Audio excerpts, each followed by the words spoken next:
guys, it's Melissa. In this video, we are going to deep dive into the Roland Utility. So if you are wondering, how do I set up my new materials? How do I set up my new machine? How do I do a test cut? How do I know how much ink I have left? How do I know if it's time to empty the waste tank or replace the wiper or figure out why my machine is not printing or add a new material? All of that stuff is in the utility. This one little teeny tiny window, so important. So I'm going to go start to finish on what you can and should be looking for in your utility. We're going to start in DG Connect because that is how you get to the utility. Let's go. Okay, so this Roland DG Connect hub is basically your hub or portal that is on your desktop or on your computer, whether you are on a Mac or a PC. Now, I will say it looks a little bit different for PC versus Mac. I actually think it looks a little bit, the user experience is a little bit nicer on a PC, but at least we have the Mac ability now. We are going to focus today specifically on the BN2 utility and what that is and the functions in there and why that is so important. Okay, so when you are in your DG Connect hub, you can open your utility. If you don't have the ability to open the utility, plug the device in, okay? Plug your machine in and you should be able to then open it. Now, mine is saying it's in sleep mode, okay? So if you get that option, just click recover and you're probably gonna hear here in a second that the fan is turning on. Now, just looking at the utility itself, we can get a lot of information.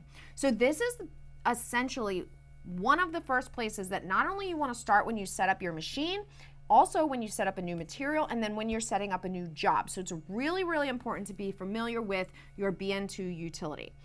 Okay, so this area right here is going to tell you what you should be doing next, or it's going to give you warnings. It's basically a progress bar, okay? This is where you're going to get alerts. So if for some reason you're sending to print and it won't print and you're like, what is going on? This might be the first place that you look. So if you open this in here, this is where it's going to tell you, you have notifications. You need to do a manual cleaning. I have a separate video on manual cleaning. You need to replace the cap top. Time for wiper blade replacement. Now, I will tell you, these, specifically the cap top and the wiper pad, are based on time. And so if you don't use your BN2 regularly, then you can probably go a little bit longer. But just so you know, these are here. Now, if you click on them, it's going to send you to a web page or another pop-up box like this. It's going to walk you through. So there's a video, but then you can also just read and see exactly what to do, okay? And you will be able to move forward through there. So it's telling me. Now it's telling me I don't have the cover open. Or I do have the cover open. It knows everything. I opened it, I closed it. Open the cover. So it's pushing me all the way through this process, okay? Now I'm kind of stuck in this loop. I'm just going to close the cover and click finish. This is the only way for me to get out of this. I didn't actually do it, obviously. Okay. All right. That is going to actually clear that error. Okay. So that went away. All right. Let's open the utility one more time just so you can see. So remember how I told you about the status bar? You can see that now it's telling me there is a cleaning in process. It's actually telling me exactly how long that's going to take. When a cleaning is in process, you're going to notice that you have no other options down here. So I don't know if you noticed when we originally opened the utility, but we had options like setup and move. They were all down here as blue buttons. We don't have that right now because the cleaning is in process. Okay, while we're waiting for the cleaning to finish, let's look at a couple of other things. First of all, obviously these are your ink levels, okay?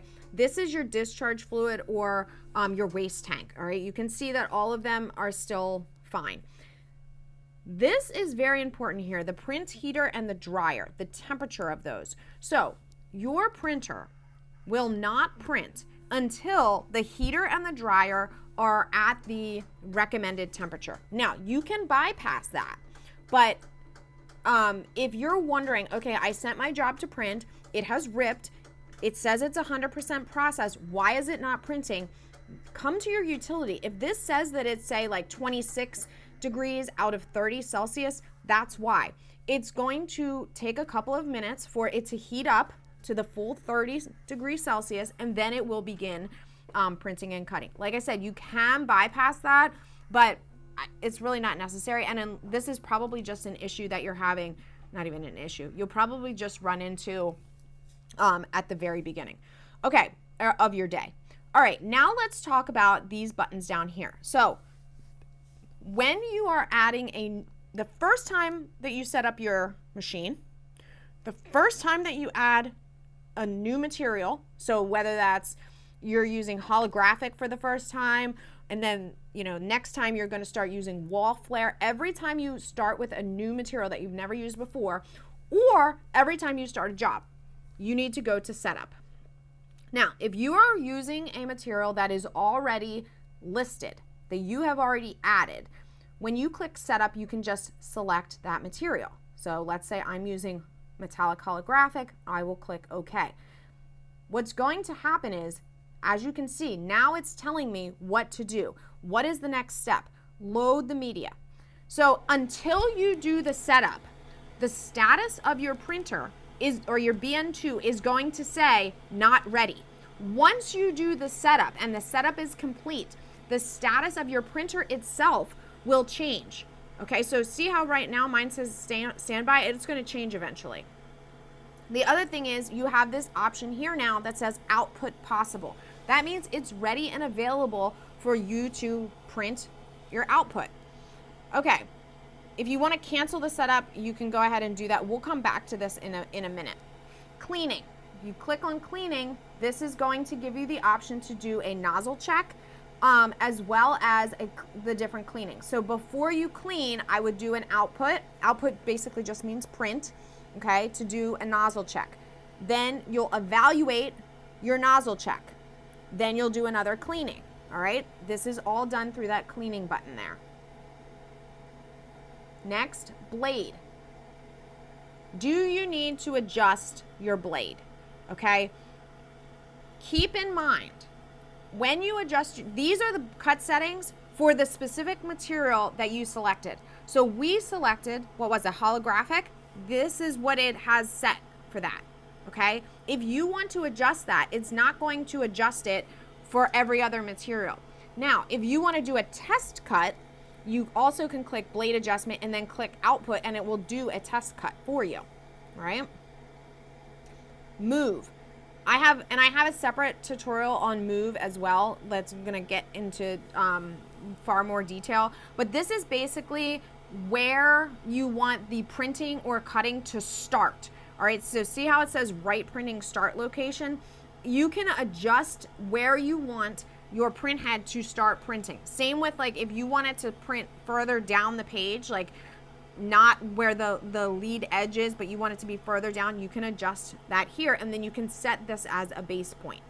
And then the last thing is the sheet cutting. Sheet cutting, you have the ability to fully cut the sheet when the job is done, or perforate the sheet when the cutting is done. Perforate will keep the page or keep the material attached, but will allow you to basically rip it off easily when the next job is done. Okay.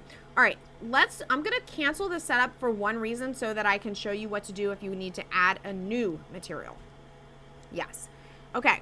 So now this is going to go back to just the option of setup, and I have a whole video. So again, I'm not going to go into full detail, but I do want you to see that, again, this little panel here, the utility, why it's so important. So setup. So let's say I need to add a new material. I'm going to click plus sign. I'm going to change the name of the material. So I'm just going to call this wall flare. I don't even know if I'm spelling it right.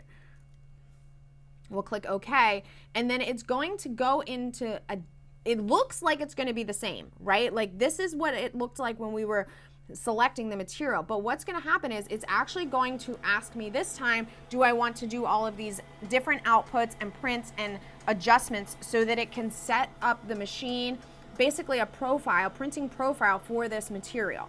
So we're going to watch what it says, and I'm not going to go through the whole thing because, again, I have a full video on this, okay? So this is what it's going to tell you, and I will link to that video in the description below. so that if you are in the process of needing to add new material, you can go ahead and do that. Okay, so I'm gonna click cancel to get us out of this.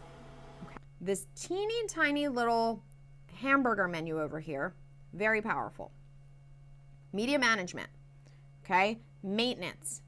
Do you need to replace all of these? This is all here. Preferences, okay? So if you want to change anything, you want your nozzle dropout or your nozzle check to print horizontally across the page as opposed to vertically down the page, you can adjust that here.